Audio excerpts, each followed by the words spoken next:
Consider ही नहीं किया जाए। शादी के लिए सिर्फ एक एम्प्लॉयड आदमी काफी नहीं है, बल्कि एक ऐसा आदमी होना चाहिए जो ज्यादा कमाता हो। शादी ही मत करो, औरतों के साथ रिलेशनशिप में होना ही बकवास है। सिंगल ही खुश रहो, मैं तो बड़ा चिल गाय हूँ। चाइल्ड कस्टडी मिलना तो बहुत दूर की बात है, कई सारे मर्दों को अपने बच्चों से मिलने तक नहीं दिया जाता कई सालों तक। नमस्कार दोस्तों, अतुल सुभाष का शॉकिंग केस जैसे ही पब्लिक के सामने आया, सोशल मीडिया पर काफी हल्ला मचा। शायद से पहली बार देश में मेंस इश्यूज का जो मुद्दा है वो मेन स्ट्रीम डिस्कशन में सामने आया। लोगों ने बात उठाई कि कैसे देश में खराब लीगल सिस्टम, खराब जुडिशियल सिस्टम और एक करप्ट सरकारी सिस्टम के चलते मर्दों को प्रताड़ित किया जाता है। अतुल सुभाष मर्द लोगों को जल्दी इंसाफ ही नहीं मिलता है किसी चीज के। हर परेशानी की जड़ है आईपीसी की धारा 498A। लेकिन ये केस कोई इकलौता केस नहीं, असलियत में ये मुद्दा कहीं ज्यादा और गहरा है और इस पर सीरियस मेन स्ट्रीम डिस्कशन बहुत कम है। ज्यादातर डिस्कोर्स इस मुद्दे पर पति पत्नी के संबंधों पर बेस्ड होता है। सेक्शन 498A की काफी बात होती है, डोमेस्टिक वायलेंस को लेकर जो सेक्शन है। इस सेक्शन को डिवोर्स केसेस में कई बार एक हथकंडे की तरह इस्तेमाल किया जाता है। हालत इतनी खराब है कि 2 साल पहले सुप्रीम कोर्ट तक ने 498A के मिसयूज को लेकर कंसर्न जाहिर किया। कोर्ट ने कहा कि इस सेक्शन को लाया गया था ताकि औरत पर हो रहा अत्याचार प्रिवेंट किया जा सके जो हस्बैंड की तरफ से किया जाता है। लेकिन अब एक इंक्रीजिंग टेंडेंसी देखने को मिल रही है जहां पर वाइफ्स इसका इस्तेमाल कर रही हैं हस्बैंड्स और हस्बैंड के रिलेटिव्स के खिलाफ पर्सनल स्कोर सेटल करने में। इसे लेकर लोग पत्नी पीड़ित पुरुष संघ बनाते देखे गए, धरने करते देखे गए, जिसमें ये लोग पीपल की पूजा करके मांग कर रहे हैं कि 7 जन्मों का साथ निभाने वाली पत्नी की प्रार्थना किसी भी हाल में न सुनी जाए। और ये सब अतुल सुभाष के केस से पहले की बातें हैं। इसके अलावा बॉयफ्रेंड गर्लफ्रेंड के रिलेशंस की बात होती है कि कैसे बेचारा लड़का अपनी गर्लफ्रेंड के टेंट्रम से परेशान है। लड़की अचानक चुप हो जाती है, बताती नहीं कि क्या बात है और आप गेस करते रहते हैं। या फिर बॉयफ्रेंड्स पर मोमेंट्स बनाने का जो प्रेशर होता है, इसकी कॉमेडियंस अक्सर बात करते हैं। जैसे हम एक बार साथ में बैठे हुए थे एंड शी इज लाइक, ओए कोई मोमेंट बना। मैंने कहा कि अभी तो गाड़ी चला रहा हूँ, इस टाइम कहाँ से मोमेंट बनाऊँ?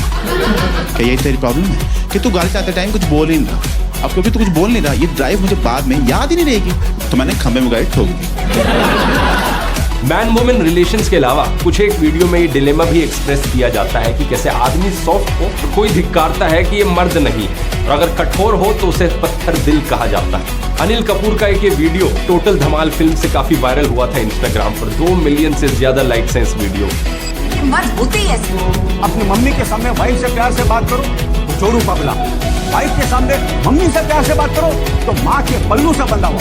तो अपने ही बच्चों को मारो तो निर्दयी, और कुछ ना कहो तो लापरवाह। पूरा दिन घर के बाहर रहो तो आवारा, घर के अंदर बैठो तो नाकारा। एक्चुअली यहाँ जो पैराडॉक्स है वो इसलिए है क्योंकि समाज में पेट्रियार्कल सोच और प्रोग्रेसिव सोच दोनों साथ में कोएग्जिस्ट करती है। अगर आदमी अपनी वाइफ को नौकरी करने से मना कर देता है तो प्रोग्रेसिव सोच वाले इंसान इसे गलत कहते हैं कि वाइफ को क्यों रोका। लेकिन अगर वाइफ फैमिली इनकम में कंट्रीब्यूट करे और पति से ज्यादा कमाने लगे तो पेट्रियार्कल सोच वाले लोग टॉन्ट करते हुए कहते हैं कि ये कैसा मर्द है। ऐसे में आप पेट्रियार्कल सोच के लोग और प्रोग्रेसिव साइड के लोग दोनों साइड्स को तो खुश कर नहीं सकते, इसलिए बेहतर ऑप्शन शायद यही है कि अपनी सोच को प्रोग्रेसिव रखें। लेकिन पॉइंट मैं यहाँ पर ये बताना चाह रहा हूँ कि मेंस इश्यूज पर जो डिस्कशन हुआ है सोशल मीडिया पर, ज्यादातर लोग जो इसकी बात कर रहे हैं वो एक सुपरफिशियल लेवल पर ही कर रहे हैं। अक्सर इस डिस्कशन का मिसोजिनी की जोन में चले जाना बड़ी आम बात है। बहुत से लोग आपको कहते हुए मिल जाएंगे कि अरे लड़कियां तो सारी ऐसी ही होती है, सारी औरतें ऐसी होती हैं, गर्लफ्रेंड होना तो मुसीबत है, अरे शादी तो बर्बादी है, इन सब से दूर रहो। और दूसरी तरफ इसका उल्टा एक्सट्रीम भी देखने को मिलता है जहां पर कुछ औरतें कहने लग जाती हैं कि सारे मर्द ऐसे ही होते हैं, all men are the same, सभी मर्दों से दूरी बनाकर रखनी चाहिए। और इन सब के बीच में जो मेंस इश्यूज पर सीरियस बातचीत होती है वो पीछे छूट जाती है। इसलिए आज के वीडियो में आइए दोस्तों करते हैं इस मुद्दे पर एक गहरी चर्चा।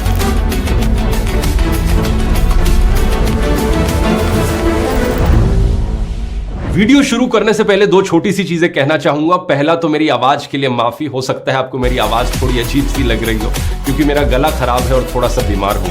और दूसरा, नए साल की बहुत बहुत शुभकामनाएं। इस न्यू ईयर की ओकेजन पर आप में से बहुत से लोगों ने न्यू ईयर रेजोल्यूशंस बनाई होंगी। खुद को बेहतर बनाने के लिए आपने अपने लिए नए गोल्स सेट किए होंगे। क्या आप 2025 के साल में अचीव करना चाहते हो? और यहाँ पर मैं आपकी थोड़ी सी मदद करना चाहूंगा। ध्रुव राठी एकेडमी के सभी कोर्सेज पर न्यू ईयर की इस ओकेजन पर फ्लैट 50% ऑफ।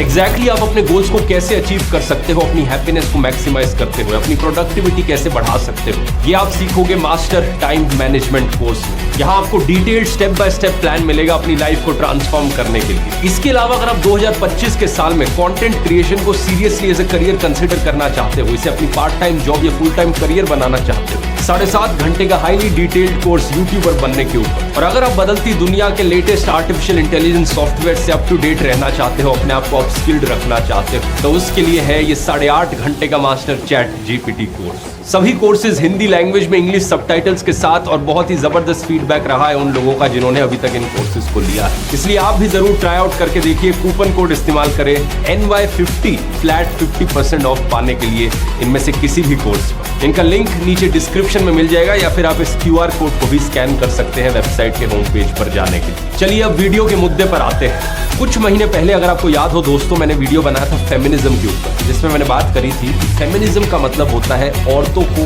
इक्वल राइट्स मिलने चाहिए। अपने आप में विचारधारा कोई मर्दों के खिलाफ नहीं है, इसलिए दुनिया भर में बराक ओबामा, क्रिस हेम्सवर्थ से लेकर फरहान अख्तर जैसे बहुत सारे मेल सेलिब्रिटीज भी खुद को फेमिनिस्ट कहते रहे हैं। मर्दों के फेमिनिस्ट होने का एक ऑब्वियस लॉजिकल कारण तो यही है कि वो भी अपनी माँ, बहन, दादी, भाभी, चाची, ताई, अपनी गर्लफ्रेंड या वाइफ के लिए एक बेहतर दुनिया चाहते हैं। यही उन्हें न्यायपूर्ण लगता है। लेकिन दूसरा कारण जो हमने देखा वो इतना ऑब्वियस नहीं था कि मेल्स भी अक्सर पेट्रियार्की के विक्टिम रहे।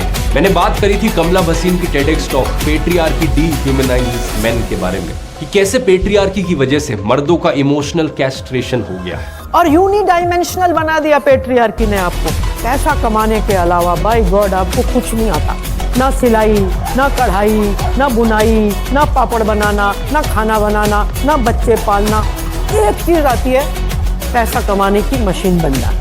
तो जिस तरीके से वुमेन्स इश्यूज की बात करना मेल्स के खिलाफ नहीं, उसी तरीके से मेंस इश्यूज की बात करना औरतों के खिलाफ नहीं होता। कुछ मेंस इश्यूज तो ऐसे हैं जिन पर बात अभी तक शुरू भी नहीं हुई है, जैसे कि पैटर्निटी फ्रॉड। किसी आदमी की वाइफ उसे धोखा दे दे और वो अपने बच्चे का बायोलॉजिकल फादर ना हो, जबकि उसे लगता है कि वो है। इसको लेकर सोसाइटल एटीट्यूड्स में भी प्रॉब्लम है। टॉक्सिक मैस्कुलिनिटी वाला जो समाज है वो इस आदमी का मजाक उड़ाता है ये कहते हुए कि ये तो अपनी पत्नी को काबू में भी नहीं रख पाया। सेकेंडली, इसको लेकर जो लीगल कॉम्प्लिकेशंस आती है वो आदमी को फेवर नहीं करती। चाइल्ड कस्टडी का भी इससे रिलेटेड मामला है। अगर आदमी और औरत का डिवोर्स हो जाता है तो बच्चे की कस्टडी किसे मिलेगी? इस आर्टिकल को देखिए। ठाणे फैमिली कोर्ट में एक RTI से पता चला कि उस साल जो 83 चाइल्ड कस्टडी के मामले थे, उनमें से केवल 2 केस में पिता को बच्चे की कस्टडी मिली थी। इस RTI को फाइल किया था एक हस्बैंड ने, जिन्होंने अपने 5 साल के बेटे की शक्ल तक नहीं देखी थी पिछले 2 सालों से। चाइल्ड कस्टडी मिलना तो बहुत दूर की बात है, कई सारे मर्दों को अपने बच्चों से मिलने तक नहीं दिया जाता कई सालों तक। जब भी बच्चे से मिलना है, एक एप्लीकेशन फाइल करनी पड़ती है। बांद्रा के बिजनेसमैन समीर बताते हैं कि एक्सेस ऑर्डर होने के बावजूद भी वो अपने बच्चों से मिल नहीं पाते। फिर है मुद्दा मेंस रेप का।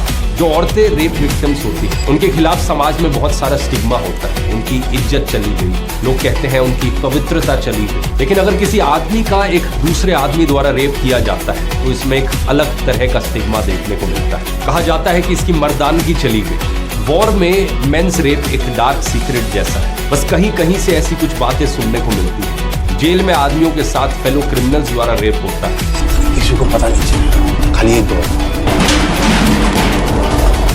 समाज में भी ऐसा होता है, लेकिन ये हेवीली अंडर रिपोर्टेड है। अमेरिका से भारत तक मास मीडिया में मेंस रेप पर मजाक किए जाना आम बात है। स्टैंड अप कॉमेडीज से लेकर कैजुअल कॉन्वर्सेशंस में मेल रेप को ट्रिवियलाइज किया जाता है। ये एक जनरल लिंगो भी बन गई है, लोग अक्सर इसे गाली के तौर पर इस्तेमाल करते हैं। ऐसी हालातों में सोचकर देखिए, किसी मेल रेप सर्वाइवर के लिए रिकवरी मेजर्स तो क्या ही होंगे। इस पर कानून क्या कहता है? आपको याद ही होगा दोस्तों, सुप्रीम कोर्ट ने सेक्शन 377 को पार्शियली स्ट्राइक डाउन कर दिया था और इसके चलते होमोसेक्सुअलिटी को डीक्रिमिनलाइज कर दिया गया था कुछ साल पहले। यानी कि 2 कंसेंटिंग एडल्ट्स में same sex relations legally allowed हुए। लेकिन इसी सेक्शन में फोर्स्ड सोडोमी को लेकर प्रोविजंस बरकरार रहे थे जो मेंस रेप से डील करते थे। जैसे कि 14 जून को उत्तर प्रदेश पुलिस ने 4 लोगों को गिरफ्तार किया। आरोप था कि इन्होंने एक 23 साल के आदमी का गैंगरेप किया, जिसके बाद उस आदमी की आत्महत्या की वजह से मृत्यु हो गई। पुलिस ने इन 4 लोगों को इसी सेक्शन 377 के अंतर्गत गिरफ्तार किया था। लेकिन अब नई भारतीय न्याय संहिता में मेन और ट्रांसजेंडर्स के रेप के लिए कोई सेक्शन ही नहीं है। सही सुना आपने दोस्तों, जब से मोदी सरकार आईपीसी को हटाकर बीएनएस लेकर आई है, मेंस रेप एक गुनाह ही नहीं है हमारे देश में। क्या ही कहोगे यहाँ पर आप, मोदी है तो मुमकिन है। दूसरा मेजर इशू है मेल डिप्रेशन का। जैसे ही एक लड़का बड़ा होता है, उससे एक बहुत ही महत्वपूर्ण चीज छीन ली जाती है, सॉफ्टनेस। जैसे कि सॉफ्ट टॉयज, गुड़ियां, परियों की कहानी। उसकी जिंदगी के कलर बॉक्स से कुछ कलर्स को परमानेंटली हटा दिया जाता है, जैसे कि पिंक और मैजेंटा के कलर्स। ज्योमेट्री बॉक्स हो, कपड़े हो, कमरों की दीवारों पर पेंट हो, बस पिंक कलर का नहीं होना चाहिए। क्यों नहीं होना चाहिए? क्योंकि ये लड़कियों का कलर है। लड़कियां सॉफ्ट होती हैं और लड़कों को सॉफ्टनेस से दूर रखना चाहिए। कहा जाता है बॉयज मस्ट बी टफ। लड़कों की कंडीशनिंग ऐसी होती है कि उन्हें वायलेंट फिल्में पसंद हो, एक्शन फिल्में, गैंगस्टर फिल्में, बॉक्सिंग फिल्में, WWE देखना पसंद है। जबकि लड़कियों के लिए कहा जाता है कि उन्हें लवी डवी रोमांटिक फिल्में पसंद होनी चाहिए, उन्हें इमोशनल टीवी सीरियल देखना पसंद होना चाहिए। आप सोचोगे क्या कोई इतनी बड़ी चीज थोड़ी है, ये सिर्फ पसंद नापसंद तक की ही तो बात है, इससे लड़कों को कोई नुकसान थोड़ी होता है। लेकिन ये सॉफ्टनेस छीनने का सिलसिला यहाँ खत्म नहीं होता। लड़कों से उनके आंसू भी छीन लिए जाते हैं, क्योंकि आंसू भी सॉफ्ट होते हैं। कहने को लड़के यारों के यार होते हैं, पक्के दोस्त होते हैं, लेकिन लड़के आपस में कोई दुख साझा करने से बचते हैं। रोने नहीं दिया जाता आपको, आपकी माँ गुजर गई, लड़कों को रोने नहीं दिया जाता। Emotional castration. 2020 में यूके में स्टडी करी गई थी 260 पार्टिसिपेंट्स पर। इसमें पाया गया कि औरतों की फ्रेंडशिप्स में इंटीमेसी एक मेजर कैरेक्टरिस्टिक थी, जबकि आदमियों की दोस्ती में सोशल एक्टिविटीज में एंगेज होना एक मेजर फीचर है। इसलिए ऐसा देखा गया है कि फीमेल फ्रेंडशिप्स ज्यादा फ्रेजाइल होती है, ज्यादा आसानी से टूटती है। अगर 2 लड़कियां काफी समय से मिल नहीं पाई हैं, बात नहीं कर पाई हैं, तो उन्हें महसूस होता है कि अब वो क्लोज नहीं रही, और अगर ये इंटीमेसी ना हो तो ये दोस्ती भी खत्म हो जाती है। जबकि आदमियों के केस में इसका उल्टा है। आदमी अपने दोस्तों के साथ कई महीनों तक, इवन कई सालों तक अगर बात भी ना करे, तब भी वो कहेंगे कि हाँ, ये मेरा अच्छा दोस्त है। ऐसी ही एक ये स्टडी करी गई थी 2022 में 153 पार्टिसिपेंट्स। यही बात सामने आई कि लड़कों के लिए दोस्ती का मतलब है मस्ती और लड़कियों के लिए इंटीमेसी और सपोर्ट। बहुत सारी ऐसी स्टडीज हैं जिनमें बार बार यही चीजें देखने को मिली। एक 1988 की ये स्टडी है जिसमें बताया गया है कि औरतें दोस्ती में बात करना चाहती हैं, पर्सनल प्रॉब्लम्स शेयर करना चाहती हैं, जबकि आदमियों के लिए वही कॉमन एक्टिविटीज, साथ में कोई खेल खेलना या फिर इकट्ठे बैठकर शराब पीना या फिर कोई मूवी देखने चले जाना साथ। सवाल यहाँ पर यह है कि मर्दों के साथ ऐसा क्यों है कि वो पर्सनल प्रॉब्लम शेयर नहीं करते। इसके पीछे कारण है वही इंटरनल डर कि उन्हें सॉफ्ट ना समझ लिया जाए। अगर दोस्त के सामने रो पड़ेंगे तो मजाक उड़ा दिया जाएगा कि ये देखो कैसे लड़कियों की तरह रोता है, मर्दानगी खतरे में आ जाएगी, इसलिए वो अंदर अंदर घुटते रहते हैं। यही घुटन डिप्रेशन में बदल जाती है और कई बारी मामला आत्महत्या तक पहुंच जाता है। मेल सुसाइड रेट्स को लेकर जो डेटा है वो बड़ा क्लियर है। दुनिया भर में ये कॉमन ट्रेंड देखा गया है कि आत्महत्या से ज्यादातर मेल्स की डेथ होती है औरतों के कंपैरिजन में। ये ऑलमोस्ट हर देश में वैलिड है। यूके में मेल्स का आत्महत्या का रेट है 15.5 डेथ्स पर 100,000, औरतों के लिए ये है 4.9 पर 100,000। ऑस्ट्रेलिया में औरतों के मुकाबले आदमियों का 3 गुना ज्यादा चांस है आत्महत्या से मरने का। अमेरिका में यही रेट 3.5 गुना है और इंडिया में भी यही कहानी है। एनसीआरबी की रिपोर्ट बताती है कि 2021 में करीब 1,65,000 लोग मारे गए थे आत्महत्या से। इनमें से करीब 1,20,000 मेल्स थे और करीब 45,000 फीमेल्स। WHO के डेटा से हमें पता चलता है कि दुनिया भर में करीब 40% देश ऐसे हैं जहां आदमियों के लिए 15 पर 1 लाख से ज्यादा का सुसाइड रेट है, जबकि औरतों के लिए इतना सुसाइड रेट सिर्फ 1.5% देशों में है दुनिया का। ऐसा नहीं है कि औरतों में डिप्रेशन नहीं होता। इनफैक्ट ज्यादातर देशों में अगर आप डिप्रेशन का डेटा देखोगे तो औरतों में डिप्रेशन डायग्नोसिस के हायर रेट्स हैं। WHO ने स्टडीज को कोट करते हुए बताया कि डिप्रेशन औरतों में आदमियों के मुकाबले 50% ज्यादा कॉमन है, लेकिन आत्महत्या से ज्यादातर मेल्स मारे जाते हैं। मेंटल हेल्थ फाउंडेशन ने 2,500 ऐसे लोगों पर सर्वे किया जिन्हें मेंटल हेल्थ प्रॉब्लम्स। इनमें से 28% मेल्स ने कहा कि उन्होंने मेडिकल हेल्प लेने की कोशिश नहीं करी। यही नंबर फीमेल्स के लिए सिर्फ 19%। इन सबसे यही पता चलता है कि आदमी दोस्तों को या फैमिली को तो बताएंगे ही नहीं, लेकिन किसी साइकोथेरेपिस्ट से मेडिकल हेल्प लेने में भी कतराएंगे। जोसेफ हार्पर एक थेरेपिस्ट हैं। वॉशिंगटन पोस्ट में अपने आर्टिकल में बताते हैं कि उन्होंने औरतों को अपने बेटे या पति को उनके ऑफिस में लिटरली धक्का देकर लाते हुए देखा है। फिर उन्हें स्ट्रगल करना पड़ता है इन आदमियों से उनके इमोशनल इश्यूज के बारे में कुछ भी निकलवाने के लिए। अक्सर ये सारे मर्द एक ही तरह के जवाब देते हैं थेरेपिस्ट के सामने, ये कोई बड़ी बात नहीं है, वो तो हमारी बीवी हमें यूं ही ले आई खींच कर, इसलिए हम आ गए, ये कोई बढ़ा चढ़ा कर इस चीज को बता रहे हैं। लेकिन थेरेपिस्ट को बताना भी बाद की बात है दोस्त। असलियत में वो खुद को भी नहीं बताते कि वो डिप्रेस्ड। समाज के सामने तो खुद को मर्द साबित करना ही है, लेकिन खुद की एक सेल्फ इमेज भी है, उसे मेंटेन करने का भी प्रेशर है। खुद को भी बताते रहना है कि मैं मर्द हूँ, मैं कभी डिप्रेस नहीं हो सकता। ये सारी फालतू की चीजें होती। यही कारण है कि ज्यादातर मर्द डिप्रेशन के सिम्टम्स को रिकॉग्नाइज ही नहीं कर पाते, डिनायल मोड में ही रहते हैं, उसे इग्नोर ही करते रहते हैं। आदमी और औरतों में वैसे डिप्रेशन के सिम्टम्स भी अलग होते हैं। औरतें अक्सर उदास रहती हैं, ज्यादा रोती हैं, लेकिन आदमी समाज के सामने उदास नहीं दिख सकते, रो नहीं सकते। इसलिए ऐसी सिचुएशंस में आदमियों में गुस्सा और चिड़चिड़ापन बढ़ जाता है। कई लोग सब्सटेंस अब्यूज और अल्कोहल अब्यूज की तरफ चल पड़ते हैं। भले ही शराब पीने से नर्व्स रिलैक्स हो जाएंगी, नींद आ जाएगी, लेकिन एक्चुअली में शराब डिप्रेशन को बढ़ाती है। लड़कों के लिए सॉफ्टनेस पर यह बैन करियर चॉइस पर भी पहुंच जाता है। कुछ करियर्स लड़कों के लिए इतना स्टिग्मेटाइज कर दिए जाते हैं कि सोसाइटी की बात तो दूर, लड़के खुद ही उन करियर्स में जाने की नहीं सोचेंगे। इसी बेसिस पर लड़कियों को भी प्रॉब्लम्स झेलनी पड़ती है कि हार्ड और टफ टाइप करियर लड़कियों के लिए नहीं होते। लेकिन फॉर्चुनेटली लड़कियों के लिए सिचुएशन बदल रही है। 1988 में सुरेखा यादव इंडिया की पहली फीमेल ट्रेन ड्राइवर बनी। 1993 में बसंत कुमारी एशिया की पहली बस ड्राइवर बनी। साल 2000 में ओलंपिक्स में वुमेन्स वेट लिफ्टिंग इंट्रोड्यूस किया गया और उसी साल भारत की कर्णम मलेश्वरी ने ओलंपिक ब्रॉन्ज मेडल जीता। 2006 में हर्षिनी कान्हेकर देश की पहली वुमेन फायर फाइटर बनी। 2018 में अवनी चतुर्वेदी फाइटर जेट उड़ाने वाली पहली इंडियन वुमेन बनी। नवंबर 2021 में आर्मी ने शॉर्ट सर्विस कमीशन वाली 557 वुमेन ऑफिसर्स को परमानेंट कमीशन। ट्रेडिशनली ये जो स्टेम करियर्स थे, स्टेम यानी साइंस, टेक्नोलॉजी, इंजीनियरिंग और मैथमेटिक्स, इन्हें औरतों के लिए टैबू माना जाता है। लेकिन आज के दिन हमारे पास उदाहरण है कल्पना चावला और सुनीता विलियम्स जैसे, जो स्पेस में गई। 2021 में इंडियन मैथमेटिशियन नीना गुप्ता को अल्जेब्रिक ज्योमेट्री में उनके काम के लिए रामानुजन प्राइज मिला। स्कूलों में भी अब फीमेल साइंस मैथ्स टीचर होना अब इतना रेयर नहीं रहा है। औरतें धीरे धीरे अब उन सभी एरियाज में आ रही हैं जिन्हें पहले मेल स्पेसिफिक माना जाता था। इसके लिए औरतों को एडमायर किया जा रहा है और उन्हें इनकरेज भी किया जा रहा है। लेकिन मेल्स के केस में कोई पूछ तक भी नहीं रहा, कोई ये सवाल तक नहीं पूछ रहा कि आदमी नर्सरी टीचर क्यों नहीं बन सकता। यूके के प्री स्कूल्स में केवल 2% teachers male. US bureau of labour statistics की 2019 की रिपोर्ट, केवल 3% preschool teachers male. Norway जैसे देशों में ये परसेंटेज थोड़ी सी ज्यादा 10% पर है। कुछ लोगों का कहना है कि प्री स्कूल में मेल टीचर्स का होना चाइल्ड अब्यूज का रिस्क बढ़ा सकता है। ये कंसर्न पूरी तरीके से नाजायज नहीं है, लेकिन क्या इसका समाधान ये हुआ कि कुछ पोटेंशियल ऑफेंडर्स के डर से सभी मेल्स को स्टिग्मेटाइज कर दिया जाए, सभी मर्दों को एक पूरे करियर से बाहर रखा जाए? जरा सोचकर देखो, अगर आप कोई नौकरी करने जाते हो और जॉब इंटरव्यू में आपसे कहा जाता है कि अरे आप तो लड़के हो, आप एक पोटेंशियल चाइल्ड अब्यूजर हो सकते हो, इसलिए आपको ये नौकरी ही नहीं मिलेगी, आपको कंसिडर ही नहीं किया जाए। इसका सीधे तौर पर समाधान है थरो बैकग्राउंड चेक्स। एरन एक प्री स्कूल टीचर है। slate.com के इस आर्टिकल में बताते हैं कि फीमेल टीचर्स किसी बच्चे को किसी हेजिटेशन के बिना गोदी में बिठा लेते हैं, लेकिन मेल टीचर्स ऐसा करने में हिचकते हैं। एरन सजेस्ट करते हैं कि इस पर क्लियर रिटन पॉलिसीज हो, एजुकेटर्स और स्टूडेंट्स में किस तरह का टच अलाउड है और किस तरीके का नहीं, ताकि सभी के लिए सिचुएशन कंफर्टेबल बन सके। हर एक प्री स्कूल क्लासरूम में एक मेल टीचर और एक फीमेल टीचर होना भी एक अच्छा विचार है। ये केवल उन मेल्स के राइट्स का सवाल नहीं है जो प्री स्कूल टीचर बनना चाहते हैं, बल्कि ये स्टूडेंट्स की इमोशनल डेवलपमेंट के लिए भी बहुत जरूरी है। बहुत सारी साइकोलॉजिकल स्टडीज ने इसी तरफ इशारा किया है कि अगर हमें एक जेंडर इक्विटेबल सोसाइटी बनानी है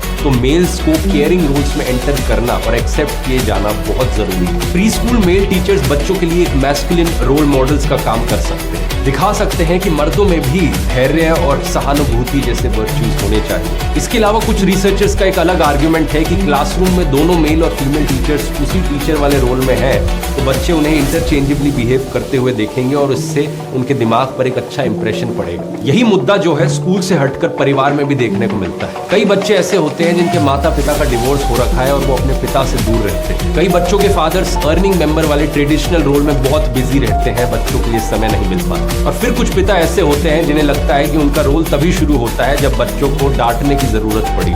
इन सब सिचुएशंस में मेल प्री स्कूल टीचर की इंपॉर्टेंस और भी ज्यादा बढ़ जाती है। चेन्नई के अब्बू सिद्दीकी एक अच्छे खासे पैसे वाली इंजीनियरिंग की नौकरी कर रहे थे। एक दिन उनका मन किया कि छोटे बच्चों को पढ़ाना है, तो नौकरी छोड़कर उन्होंने एक मॉन्टेसरी ट्रेनिंग इंस्टीट्यूट में इनरोल कर लिया। वहां 40 औरतों की क्लास में वो इकलौते आदमी थे। ट्रेनिंग कंप्लीट होने के बाद जब वो नौकरी की तलाश करने लगे तो किसी भी स्कूल ने उन्हें नौकरी देने से मना कर दिया, सिर्फ इसलिए क्योंकि वो एक आदमी थे। तब जाकर उन्होंने अपने भाई के साथ मिलकर खुद का ही प्री स्कूल शुरू किया, ऑरेंज ट्री मॉन्टेसरी स्कूल। वो कहते हैं कि जब बच्चे किसी आदमी को नर्सरी राइम गाते हुए, कहानी सुनाते हुए, ड्राइंग बनाते हुए देखेंगे तो उन्हें एहसास होगा कि टीचिंग एक जेंडर न्यूट्रल प्रोफेशन है। ऐसा ही प्रोफेशन है थेरेपिस्ट का। इंडिया में एक सर्वे के अनुसार सिर्फ 8.8% लड़के ही साइकियाट्रिस्ट बनना चाहते हैं। अमेरिका में साइकोलॉजी में डॉक्टरल डिग्री लेने में औरतें 3:1 से आगे हैं। मेल थेरेपिस्ट की सख्त कमी है, क्योंकि खुद का दुख साझा करने में अगर दिक्कत होती है तो दूसरों का दुख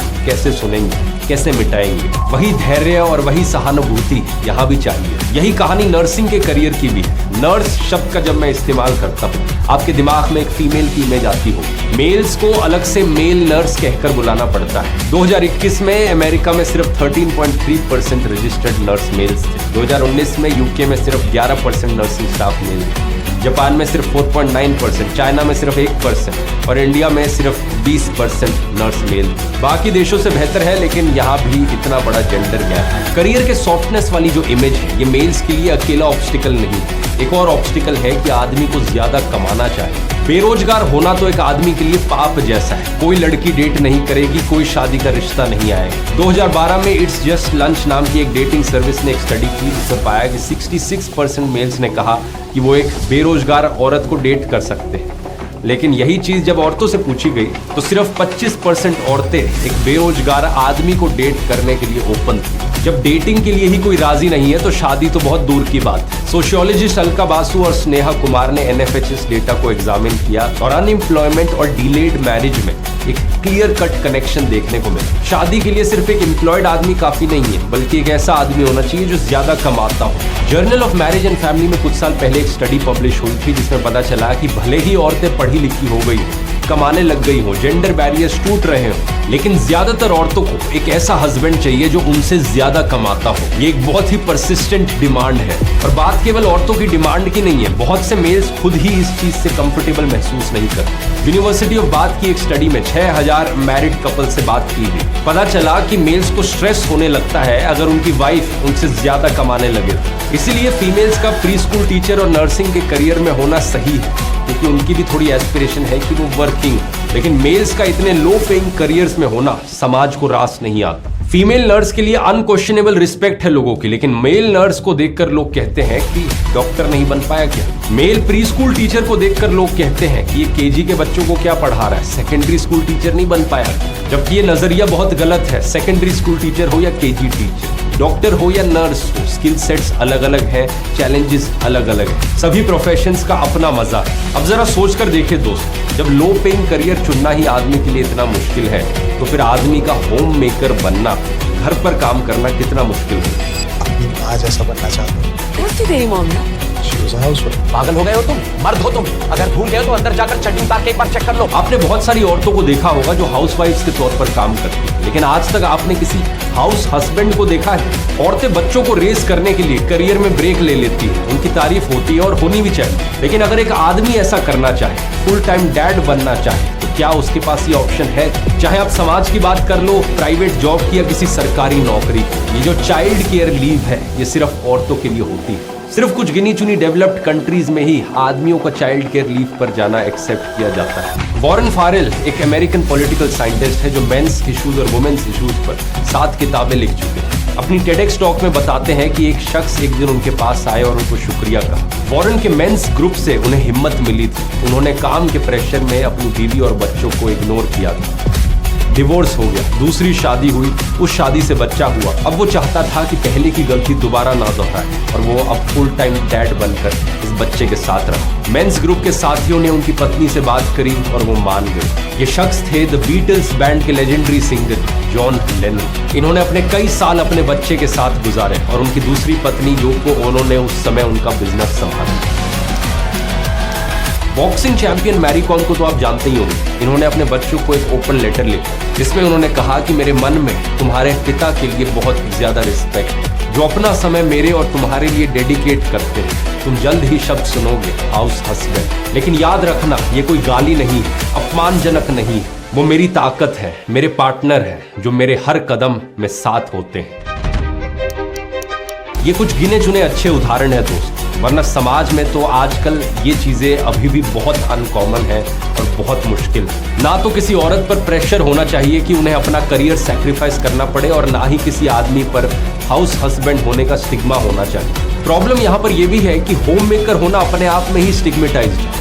वर्किंग वुमेन को ही पावरफुल वुमेन की तरह देखा जाता है। कहा जाता है कि औरतों को डिसीजन मेकिंग पावर तभी मिलेगी जब वो कमा रही हो। ये काफी गलत डिस्कोर्स। अपने घर को संभालना कोई इंफीरियर काम कैसे हो सकता है? अपने बच्चों को बड़ा करने से नोबल और क्या हो सकता है? इसलिए बेसिकली बात यह है कि कौन घर को संभालेगा और कौन काम करेगा, ये किसी कपल का आपसी फैसला होना चाहिए। कुछ इसी तरीके से दोस्तों बहुत सारे मेंस इश्यूज और वुमेन्स इश्यूज आपस में जुड़े हुए हैं। ये इकट्ठे ही सॉल्व हो सकते हैं। जैसे हर किसी को वुमेन्स इश्यूज के स्ट्रगल्स में शामिल होना चाहिए, वैसे ही मेंस इश्यूज पर आवाज उठाना भी हर इंसान का फर्ज होना चाहिए, चाहे वो मर्द हो या औरत, अगर वो इक्वालिटी में यकीन रखते हैं। लेकिन आज के दिन हो क्या रहा है, जेंडर इक्वालिटी की लड़ाई ब्लेम गेम में बदल चुकी है। अतुल सुभाष के केस के बाद सोशल मीडिया पर ऐसी ढेर सारी पोस्ट देखने को मिली, नफरत भरी। कई सारे लड़के जो कहते हैं कि सारी औरतें एक जैसी होती हैं। लोग सीरियसली ऐसे ट्वीट्स कर रहे हैं कि शादी ही मत करो, औरतों के साथ रिलेशनशिप में होना ही बकवास, सिंगल ही खुश रहो, मैं तो बड़ा चिल गाय हूँ।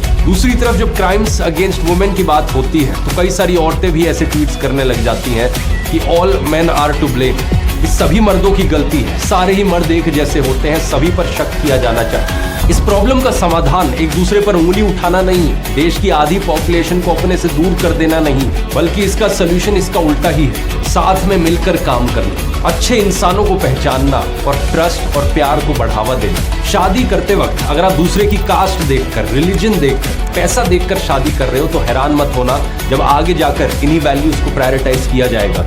शादी करने का बेसिस होना चाहिए कि आप दूसरे से कितना प्यार करते हो, उन्हें कितना पसंद करते हो, उन्हें कितना ट्रस्ट करते हो और साथ में कितना फिट बैठते हो। लोगों को पसंद करते वक्त उनके अच्छे नेचर, उनकी अच्छी क्वालिटीज को देखो। ऐसा करोगे तो ऑलमोस्ट नेग्लिजिबल चांस है कि आगे जाकर आपको कोई एक्सप्लॉइट करने की कोशिश करेगा। लेकिन दूसरी तरफ अगर आपकी शादी की फाउंडेशन ही पैसे पर खड़ी हुई तो ये कोई हैरानी की बात नहीं कि आगे जाकर पैसे के ही नाम पर आपको ठगा जाएगा, एक्सप्लॉइट किया जाएगा। और ये चीज लड़का लड़की दोनों के लिए एप्लीकेबल है। ऐसे लोगों को पहचानना सीखो जिन्हें आप ट्रस्ट कर सको। जितना ज्यादा लोग इस बात को समझेंगे उतना ही कम हमें निर्भर करने की जरूरत पड़ेगी हमारे खराब लीगल जुडिशियल सिस्टम पर और खराब करप्ट सरकारी सिस्टम पर। लेकिन इन खराब सिस्टम्स का सोल्यूशन भी साथ में ही मिलेगा, क्योंकि सिस्टम की प्रॉब्लम्स कानून से कम और कानून की इंप्लीमेंटेशन से ज्यादा रिलेटेड है। अतुल सुभाष का केस हो, पुणे पोर्शे का केस हो, या BMW रोड एक्सीडेंट का केस हो, या आरजीकर हॉस्पिटल का केस, ये सभी केसेस इस एक खराब सिस्टम की निशानी है जिसे हमें साथ में मिलकर सुलझाना होगा। वीडियो पसंद आया तो कोर्सेज का लिंक